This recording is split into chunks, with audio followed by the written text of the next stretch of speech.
Goeiedag almal, welkom by nog 'n boodskap vandag. My naam is Marius Hatting van Toerismos Bedieninge.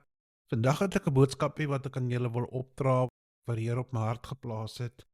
Maar voordat ons enigsins verder gaan, kom ons open gaan met gebed. Baie dankie Hemelse Vader dat ons vandag na U toe kan kom in die naam van die liefdevolle Seun Here Jesus Christus. Ek vra dat die mense wat na hierdie boodskap luister, U woord mag ontvang.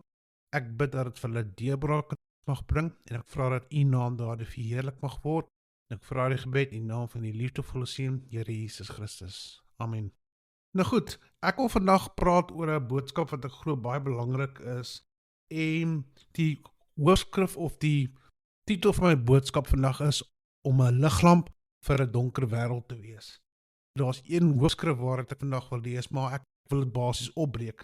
En die hoofskrif waaruit ek wil lees is in Matteus 5 vers 16 en ek gaan lees uit die boodskap uit en dit sê daarso: julle moet soos 'n lig in hierdie pikdonker wêreld skyn. Ander mense moet uit julle woorde en dade sien dat julle God van harte dien. Dan sal hulle sê dat God regtig 'n groot en goeie God is. So word julle Hemelse Vader se naam regtig groot gemaak. Nou, die rede hoekom ek hieroor wil praat is want daar's soveel mense wat onder die indruk is. Daar's net sekere paar mense wat die Here gekies het om sy woord uit te dra. Daar's sekere mense wat in spesifieke ampte is van waarin God hulle geroep het, maar dit is so belangrik om te besef dat elke persoon op hierdie aarde, elke liewe een van ons, het 'n gawe en het iets om vir die wêreld terug te gee.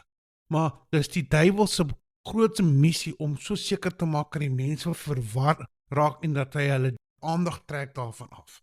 En dit is belangrik, die wêreld is so donker daar buite. En daar's soveel mense wat 'n boodskap in hulle hart het wat vir iemand lig kan bring wat hy boodskap nodig het. Maar soveel mense is vasgevang in hulle eie omstandighede. Soveel mense is vasgevang in hulle eie frustrasies waar hulle voel hulle kom nie verder nie. Maar dit is belangrik en ek wil na 'n paar punte kyk wat uit hierdie skrif uitgaan.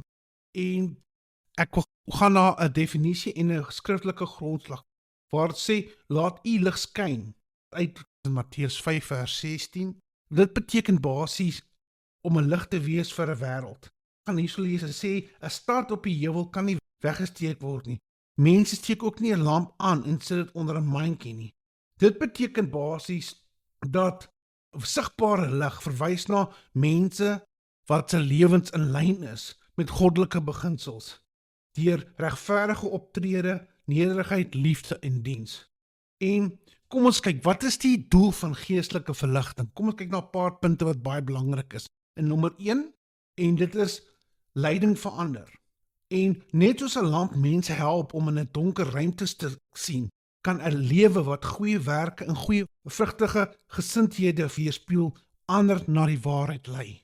En verligting wat voortspruit uit ware interne transformasie. Met ander woorde, elke persoon moet na homself kyk en hulle moet kan sê die Here Jesus Christus het werklik my iemand gemaak om te behaal waarvoor hy my geroep het.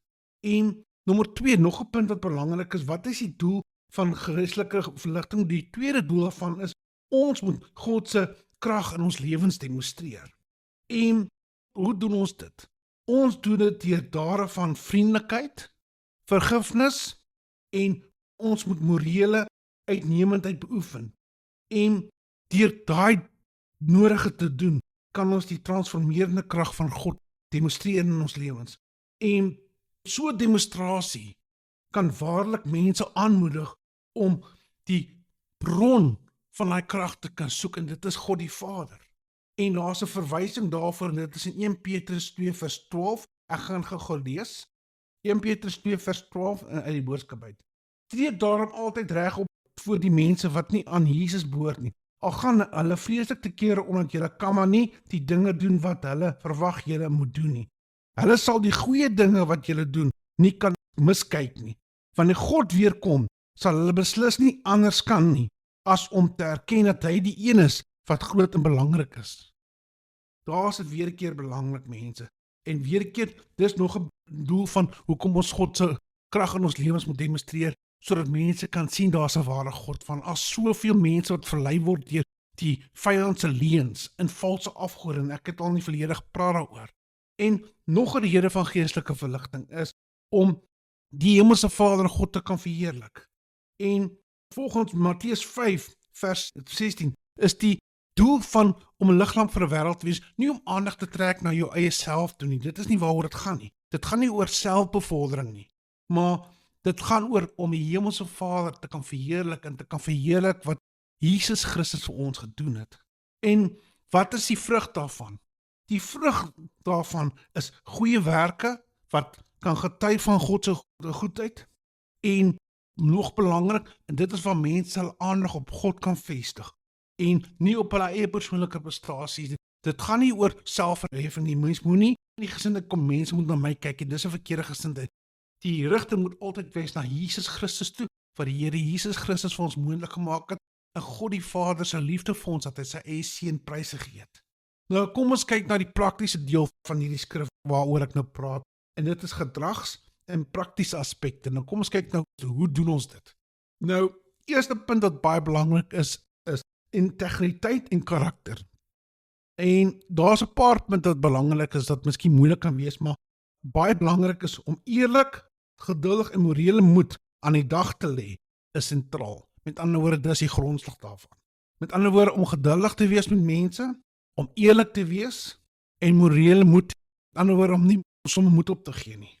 En deur hierdie karaktereienskappe te wys, gaan baie duidelike lig uitwys so mense daar buite kan sê, luister, hierdie persoon het iets wat ek nie het nie.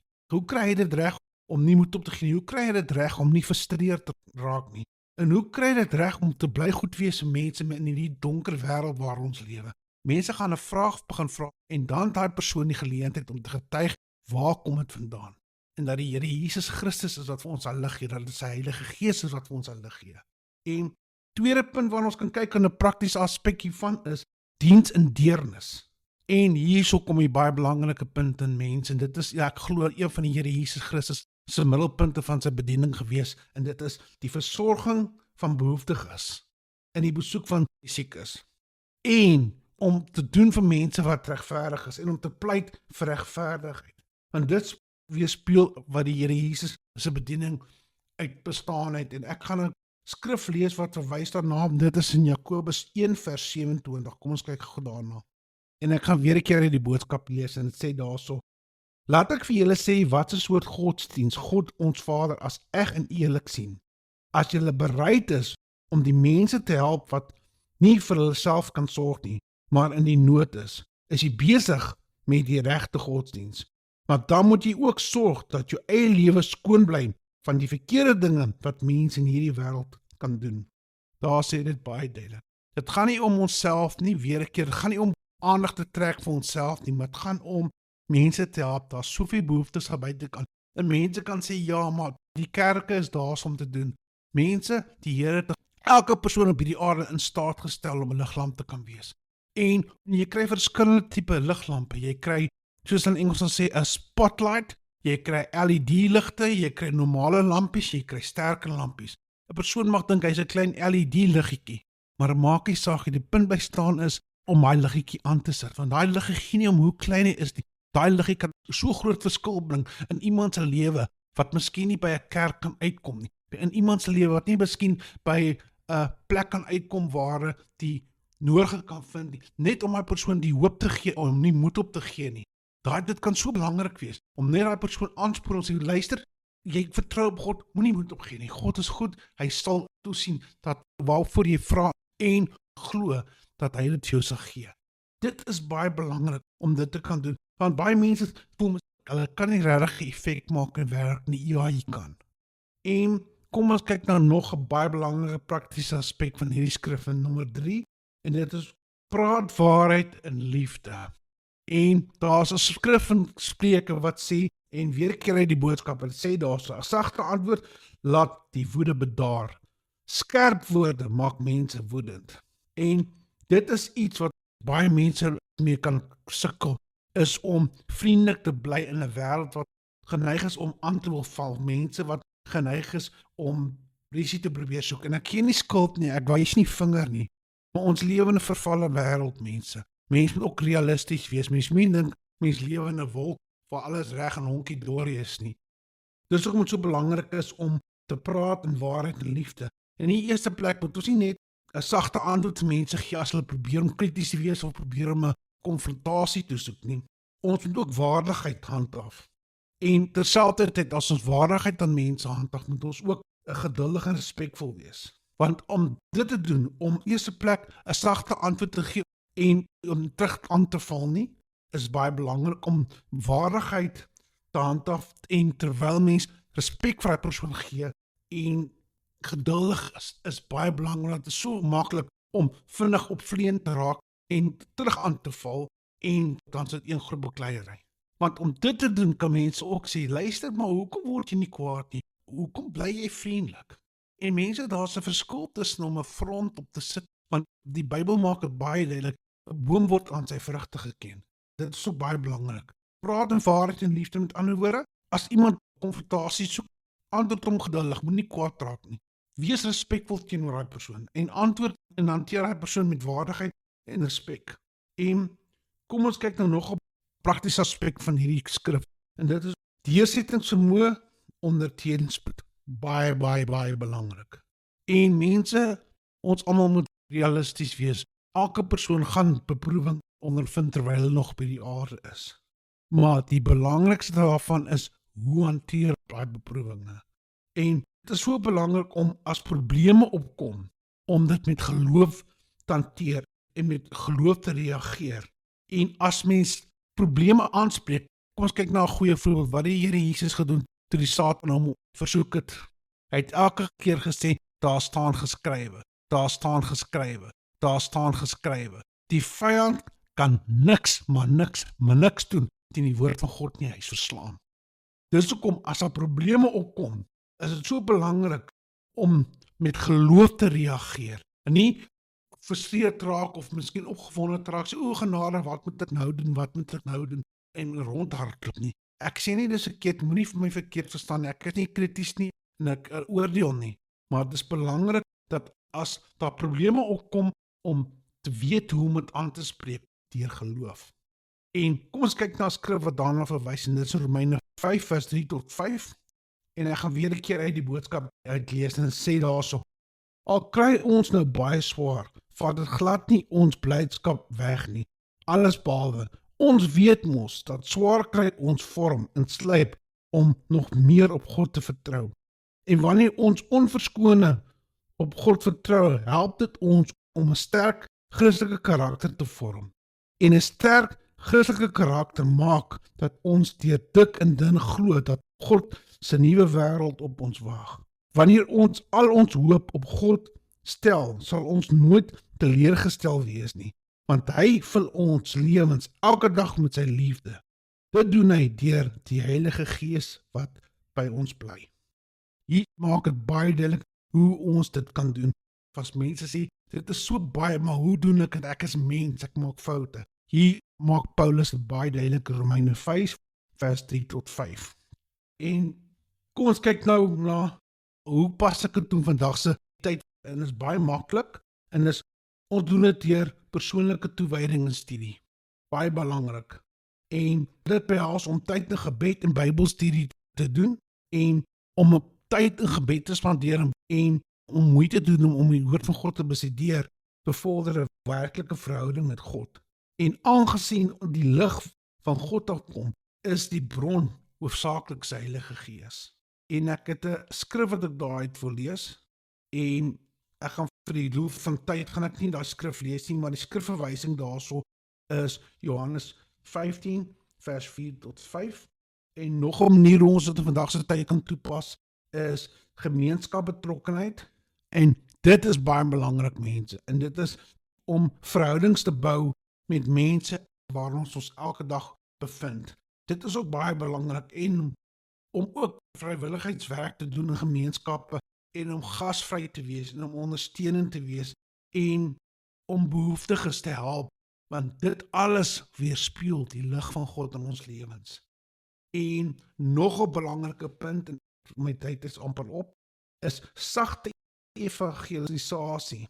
En elke persoon op hierdie aarde wat vir die Here lief is, het 'n getuienis in hulle lewens. En mense kan 'n gesprek met iemand voer wat die Here se hulp in hulle lewens nodig het, en om vir daai persoon te kan sê hoe goed die Here vir jou is, kan 'n hulp vir hulle wees. En as daai persoon vra het wat jou geloof aanbetref, is so belangrik dat mense kan getuig.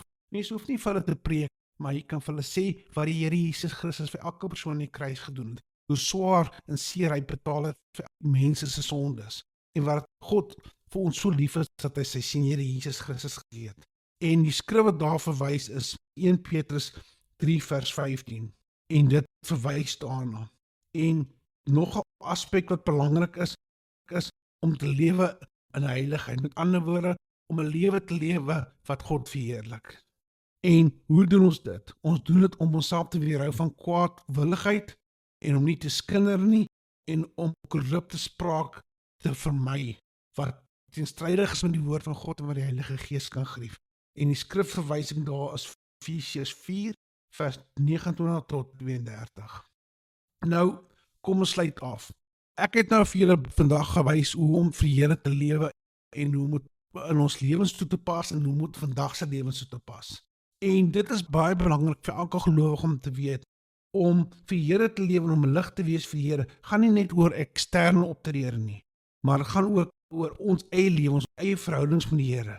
En dit gaan daaroor om in waarheid te lewe, om deernis te lewe en om liefde te lewe. En dit is so belangrik, terwyl die skrif van Matteus wat ek nou gelees het, is belangrik dat ons God kan verheerlik deur mense wat kan sien wat ons doen, deur hoe ons hulle behandel, met ander woorde. Nie om aandag te trek vir jouself nie, maar waar mense kan sien, luister, hierdie persoon iets wat ek nie het nie. En deur 'n egte verhouding met die Here op te kan bou en liefdevolle diens en trou te kan gee aan mense in jou gemeenskap, gaan gelowiges 'n baie sterk klamp vir die Here wees. Geen nie waar hulle is nie.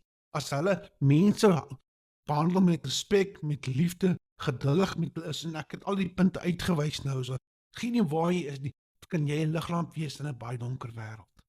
En ek hoop hierdie boodskap het vir julle inligting gebring wat julle kan help, en ek sal julle aanmoedig, gaan weer daardeur en dat julle kan sien waaroor dit gaan, maar kom ons sluit gou af met gebed.